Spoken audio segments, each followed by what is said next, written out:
আসসালামু আলাইকুম, welcome to food বাড়ি রেসিপি।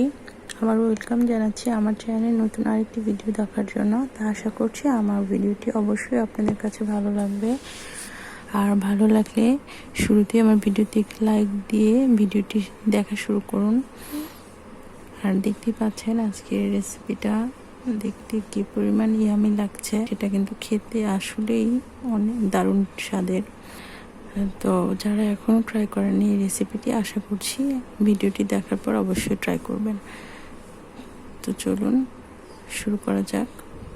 কি রান্না করেছি, কাঁঠালের বিচি আর লতি দিয়ে চিংড়ি মাছ। আর চিংড়ি মাছের তরকারিটা খেতে দারুণ লাগে। একটি কড়াই নিয়েছি, কড়াইয়ের মধ্যে পেঁয়াজ কুচি দিয়ে দিচ্ছি, কাঁচামরিচ দিয়ে দিচ্ছি, তেল দিয়ে দিচ্ছি,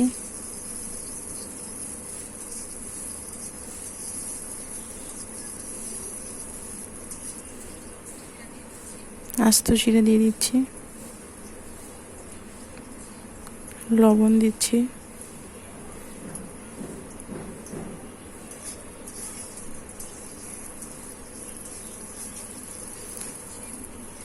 পেঁয়াজ ভাজা হয়ে গেছে প্রায়। তো এখন এর মধ্যে মশলা দিয়ে দিচ্ছি, শুকনো মরিচের গুঁড়া, হলুদের গুঁড়া, জিরা বাটা, রসুন, কাঁচামরিচ আর পেঁয়াজ একসঙ্গে বেটে নিয়েছি, সেটাই দিয়ে দিচ্ছি।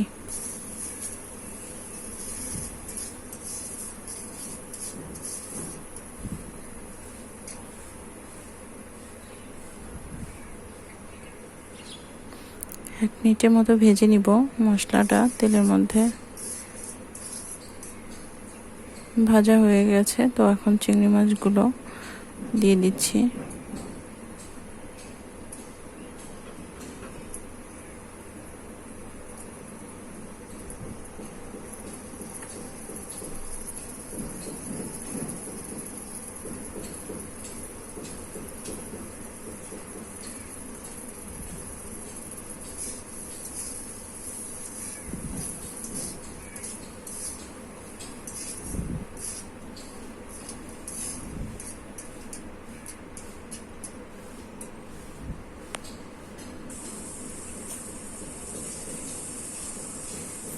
চিংড়ি মাছগুলোকে মশলার মধ্যে ভালোভাবে ভেজে নিচ্ছি।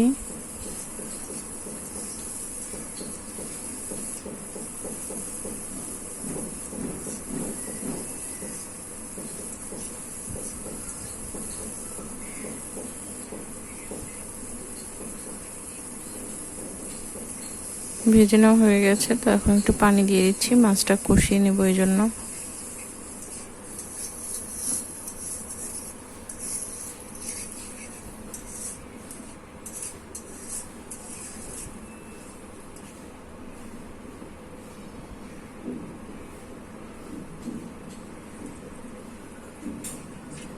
ঢাকনা দিয়ে দিচ্ছি।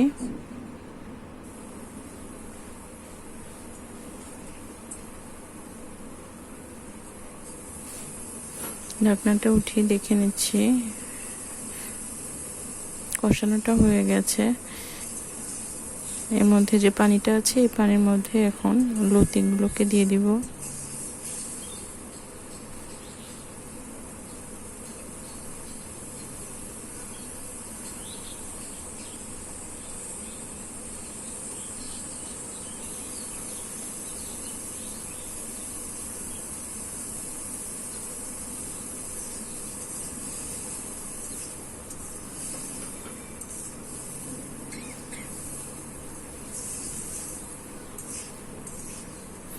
ভালো করে মিক্সড করে নিচ্ছি মশলার সাথে লতিগুলোকে।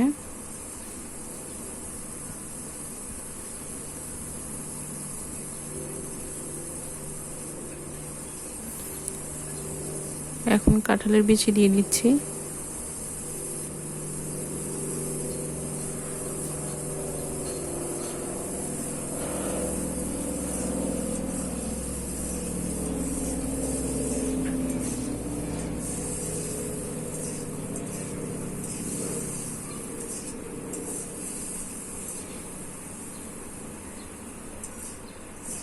এখন চুলার আঁচটা কমিয়ে একটু ভালো করে কষিয়ে নিব।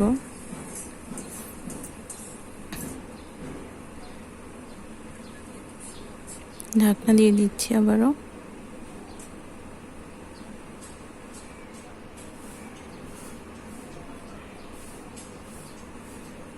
ঢাকনাটা উঠিয়ে দেখে নিচ্ছি।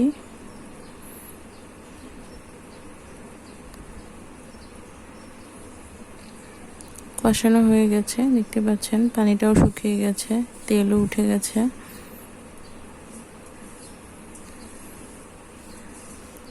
এখন এর মধ্যে আবারও পানি দিয়ে দিতে হবে সামান্য।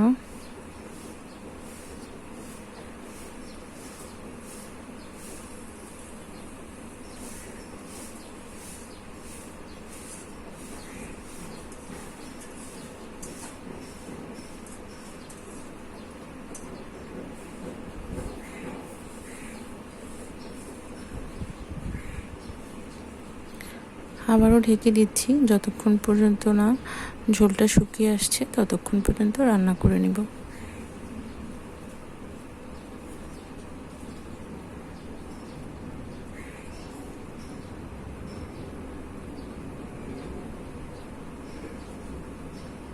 আবারও দেখে নিলাম।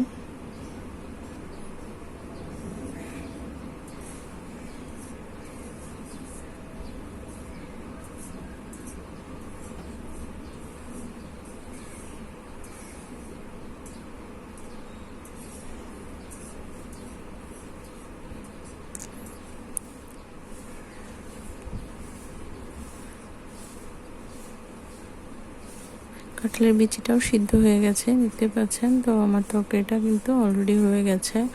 এখন চুলাটা বন্ধ করে দিব। তো আশা করছি আমার আজকের ভিডিওটি সবার কাছে ভালো লেগেছে, আর সম্পূর্ণ ভিডিওটি দেখার জন্য সবাইকে অসংখ্য ধন্যবাদ। তো আবারও দেখা হবে নতুন কোনো রেসিপি নিয়ে। সে পর্যন্ত সকলেই ভালো থাকবেন। আল্লাহ হাফেজ।